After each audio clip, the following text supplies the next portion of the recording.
कि मायावती राजनीति में नहीं जाए। मायावती अगर राजनीति में जाए तो कांग्रेस में जाए, जो उस समय की सुस्थापित पार्टी थी, ताकि परिवार का मान सम्मान बढ़े। लेकिन बहन जी ने कहा नहीं, हम तो इसी साहब के साथ जाएंगे और काम करेंगे। पिताजी ने घर से भगा दिया। मानवर साहब के साथ बहन जी एक ही फ्लैट में रहकर इस मुहिम को, मिशन को आगे बढ़ाने का काम लगातार करते रही। एक बार की बात है, संघर्ष की चर्चा हो रही है। आज भी हमारे ईमानदार कमिटेड कार्यकर्ता तरह तरह की परेशानियों से दो चार हुआ करते हैं, तो बहन जी नीचे से शुरू की।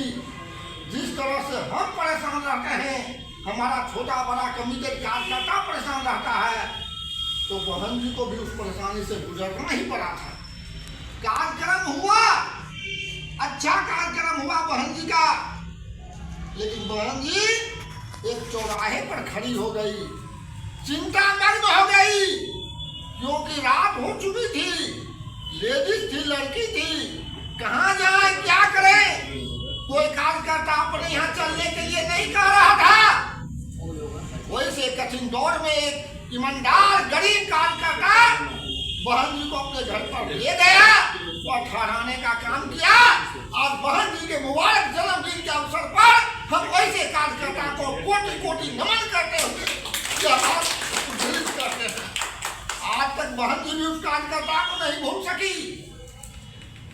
मिशन और मोमेंट आगे बढ़ने लगता है, और आगे बढ़ते बढ़ते मानवर कांसी राम साहब का मंडल कमीशन लागू करो, वर्णा कुर्सी खाली करो, असमानता के विरुद्ध संघर्ष, अन्याय के विरुद्ध संघर्ष, अशिक्षा के विरुद्ध संघर्ष, अमानवीयता के विरुद्ध संघर्ष पूरे देश के हर कोने से रैली के रूप में हुआ था। पुरी से पोरबंदर, कश्मीर से कन्याकुमारी, कोहिमा से कारगिल मानवर साहब की जीप चली थी, और उस कार्यक्रम में बहन जी का उल्लेखनीय रोल रहा है। हालांकि और भी लोग साथ में थे, मनोहर आती थे, डीके कपाड़े थे, बहुत सारे लोग थे, और उनका जो रोल रहा, तो बहन जी के रोल के नजदीक, बहन जी के कमिटमेंट के नजदीक सारे लोगों का रोल लिखा रहा। दलित शोषित समाज संघर्ष समिति बन चुका और लिमिटेड पॉलिटिकल एक्शन हुआ। उत्तर प्रदेश में बहन जी के कारण जो DS4 था, पॉलिटिकल पार्टी नहीं बनी थी, DS4 के तहत लिमिटेड पॉलिटिकल एक्शन के तहत अपना कमाल किया, पार्टी बन गई। लेकिन हाथी चुनाव चिन्ह नहीं मिला था। चुनाव चिन्ह कहीं कहीं हाथी अपने मन से रखने का काम हुआ, लेकिन चिड़िया चुनाव चिन्ह मिला था, और उस चिड़िया चुनाव से बहन जी चुनाव लड़ी, मात्र 2% वोट आया। और वह जो चुनाव हुआ था, बिजनौर से बहन जी ने चुनाव लड़ा था।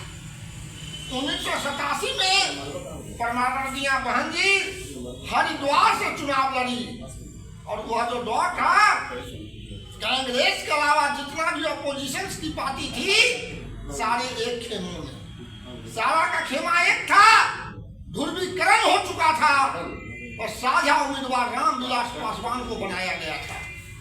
तो बिहार की धरती से रामविलास पासवान जी को उठाकर वहां ले जाया गया। हर की पौड़ी हरिद्वार में पवित्र नदी मानकर रामविलास पासवान को स्नान करवाया गया। पंडा पुरोहित का पैर छुआकर आशीर्वाद दिलवाया गया, और पंडा पुरोहित ने साफ साफ कहा कि रामविलास पासवान जी, आपका भले ही जन्म नीच जाति में हुआ, भले ही आपकी हड्डी अपवित्र है, आपके दर्शन मात्र से हमारी हड्डी अस्पृश्य हो जाती है, लेकिन चूंकि आपने हमारा चरण चुम्बन किया, ब्राह्मण का चरण चुम्बन किया और पवित्र नदी में स्नान किया, इसलिए आपकी जीत पक्की। तब एक बाबूजी कहलाते थे, और दलित में सबसे दौलतमंद दलित थे बाबू जगजीवन राम। उनकी पुत्री मीरा कुमार प्रयासी थी, तो मीरा कुमार भी कोई कम नहीं थी। उसने कहा कि रामविलास पासवान जी एक दिन ब्राह्मण का पेट छुए हैं और मेरा बाप तो रोज दोनों शाम ब्राह्मण का पेट छुआ था। रामविलास पासवान जी एक दिन गंगा नदी में स्नान किए और मेरा बाप और हम लोग तो पैदाइशी गंगा किनारे है, मैं तो रोज गंगा में डुबकी लगाई हूँ, इसलिए मैं जीतूँ। तो मानवर कांसीराम ने कहा, री माया, ये जहां जहां लोग बैठे हैं गंगा कर दिए, राम तेरी गंगा मैली हो गए, पापियों के पाप धोते धोते। गंगा को भी कहा ये ब्राह्मण की नदी है, दही चूड़ा को भी कहा ब्राह्मण का भोजन है, संस्कृत को भी कहा ये ब्राह्मणों की भाषा है, और हमें भाषा विहीन कर दिया गया, भोजन विहीन कर दिया गया, संस्कृति विहीन कर दिया गया। तो कहा कि जहां जहां लोग बैठे सबको गंगा कर दिया, गंगा भी गंदी हो गई, चलो मैं तुम्हें भीम गंगा में स्नान कराता हूँ। नागपुर की दीक्षा भूमि में ले जाकर मानवा साहब संघर्ष जो महापुरुष का हुआ था, बाबा साहब की सारी जीवनी, धर्म दीक्षा समारोह 14 अक्टूबर 56 की सारी बातों को बताकर बहन जी को चुनाव लड़ने के लिए पूरी तरह से तैयार कर दिए। यहाँ पर चुनाव प्रचार में हमारे पास पैसा नहीं था, वामचेप था, थोड़ा थोड़ा पैसा दिया था। 5,000 रुपया के बदौलत एक जीप की व्यवस्था हुई और उसी जीप से चुनाव प्रचार हुआ, एकमात्र जीप से। और बहन जी तो बोनट पर बैठती थी, मानवर कांसीराम साहब भीतर बैठते थे और साउंड सिस्टम भी था, वो बड़ा बड़ा था उस समय, क्योंकि इलेक्ट्रोड वगैरह डायोड वगैरह बड़ा बड़ा आता था। और किसी तरह से चुनाव प्रचार हुआ, चुनाव परिणाम आया तो रामविलास पासवान का जमानत जब्त तो अच्छी तरह से नहीं हो पाया, बहुत बुरी तरह से जमानत जब्त हुआ था। मीरा कुमार जीत गई क्योंकि उसको जीतना था, कांग्रेस की पूरी ताकत और बाबूजी का नाम उसके पीछे लग गया था। 1,49,000 वोट लेकर के तो मीरा कुमार जीत गई। रामविलास पासवान जी को 15-16 हजार वोट आया और हमें मिला 1,33,000 वोट बहन जी को मिला। 1989 बहन जी बिजनौर से चुनी गई और उसी समय घटना घटती है। लोग कहता है कि मायावती संघर्ष नहीं कर रही, बेवकूफ हो। अगर संघर्ष का प्रतीक कोई इस देश में है, स्टालिन अगर थे संघर्ष के प्रतीक, लेनिन थे संघर्ष के प्रतीक, हिटलर थे संघर्ष के प्रतीक, तो बहन जी भी वर्ल्ड आइकॉन बन चुकी है और कहते हो कि वो संघर्ष नहीं करती।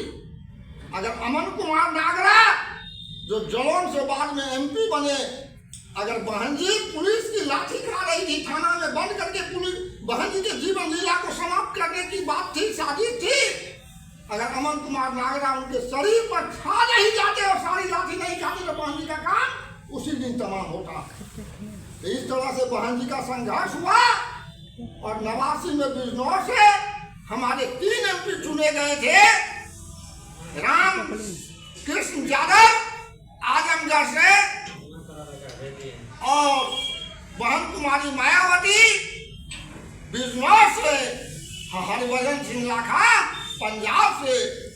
3 MP 13 MLA की ताकत हुई तो कांग्रेसियों में घबराहट हुई और कांग्रेसियों में जब घबराहट हुई, बड़े पैमाना पर हमारे लोगों को ठगने के लिए, छलने के लिए, धोखा देने के लिए स्पेशल रिक्रूटमेंट ड्राइव चलाया। बहुत लोगों को नौकरियां लगी तो कांसीराम साहब और बहन जी के आंदोलन के कारण लगी। तो बीच बीच में भी बहन जी का जीवन दर्शन हमारे लिए सुखकारी रहा। अगर ये संघर्ष नहीं करते तो आज नथुनी रजक आप भी के छपरा का जो BSNL ऑफिस है उसमें SDO के रूप में पदस्थापित कभी नहीं होता। ये नथुनी रजक अगर उपज है तो बहुत कुमारी मायावती और मानव कांसीराम साहब के संघर्ष की उपज है।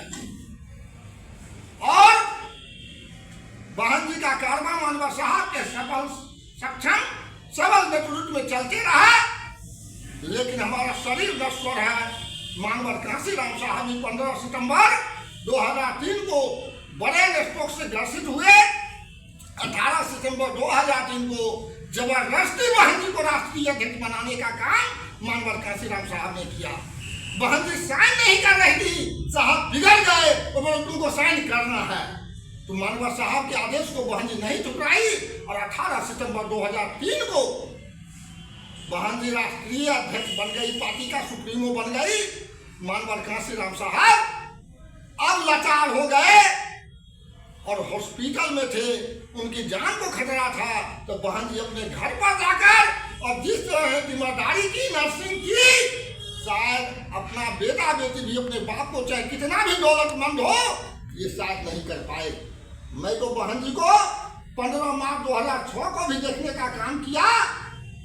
तालकोटरा स्टेडियम में मानवर कांसीराम साहब का 72वां जन्मदिन, जो चले जाते हैं उनकी जयंती होती है, जो जीवित होते हैं उनका जन्मदिन होता है, इसलिए बहन जी का हम जन्मदिन मना रहे हैं। तो मानवर कांसीराम साहब का 72वां जन्मदिन था 15 मार्च 2006। हमने देखा कि कई तीमारदार थे, सेवादार थे। अरे बहन जी के पास आदमियों की कमी नहीं, लेकिन बहन जी किसी को नहीं छूने दी और खुद से दोनों हाथ से व्हील चेयर पर मानवर साहब को उठाने का काम। ये बहन